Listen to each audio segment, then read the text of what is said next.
which right now a stream sounds good.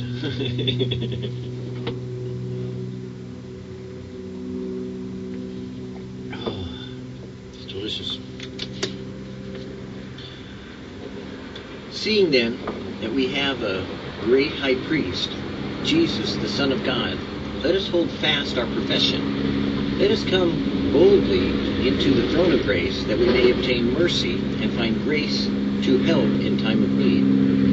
Hebrews 4:14 and 16. Our great helper in prayer is the Lord Jesus Christ, our advocate with the Father, our great high priest, whose chief ministry for us these centuries has been intercession and prayer.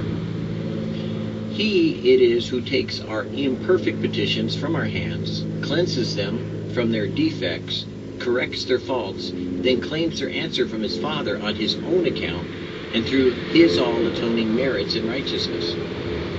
Brother, are you fainting in prayer? Look up. Your blessed advocate has already claimed your answer, and you would grieve and disappoint him if you were to give up the conflict in the very moment when victory is on its way to meet you. He has gone in for you into the inner chamber and already holds up your name upon the palms of his hand, and the messenger which is to bring you your blessing is now on his way, and the Spirit is only waiting your trust to whisper in your heart the echo of the answer from the throne, "It is done." The Spirit has much to do with acceptable prayer, and his work in prayer is too much neglected. He enlightens the mind to see its wants, softens the heart to feel them, quickens our desires after suitable supplies, gives clear views of God's power, wisdom, and grace to relieve us, and stirs up that confidence in his truth which exudes all wavering. Prayer is, therefore, a wonderful thing. In every acceptable prayer, the whole Trinity is concerned. You know, I like to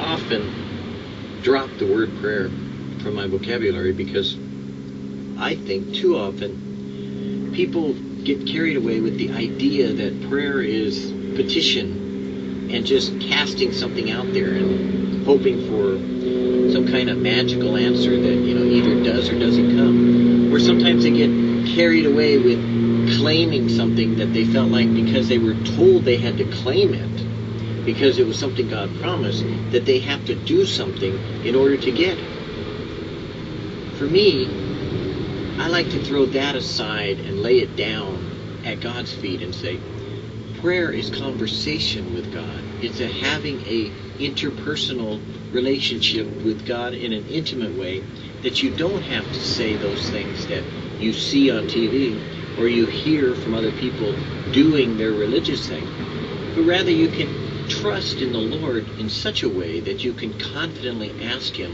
once and he does it. You can say, I need, and he meets it. You can say, God help me, and he helps you. I don't feel in my relationship that I have to be anxious over and over and over again, constantly working myself up to pray and beg and plead and cry out. Although I admit, when I was younger, I may have thought that. But the older you get in the Lord, I think you find that God meets you where you are. You just have to be willing to meet him where he is. And when you do, that connection is one where you see him, and then you understand that you can have what you want when you ask according to his will. And you don't have to beg and plead and cry and gnash your teeth and act in some weird religious way, or daven and bob and weave and whack and jump and jack and everything else. You name it. You can think of any thousands of ways that people pray. But the reality of what's going on the outside with prayer is simply putting you in a place of thinking of where he is.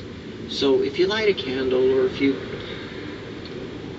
make a cross, or if you tie a knot and put it on your forehead, or you put on a prayer shawl, or you put on a hat, or you do some act of devotion, just recognize that that's all for you.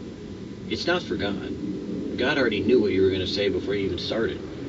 So a lot of the outward things that you see are just really for the person who's praying.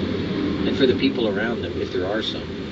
But what Jesus said was more intimate in the sense that when you pray, God already knows what you need, so let your words be few and not repetitious. And get away from public prayer. And get away from prayer chains. And get away from constantly agonizing over it, because God heard you in the first place.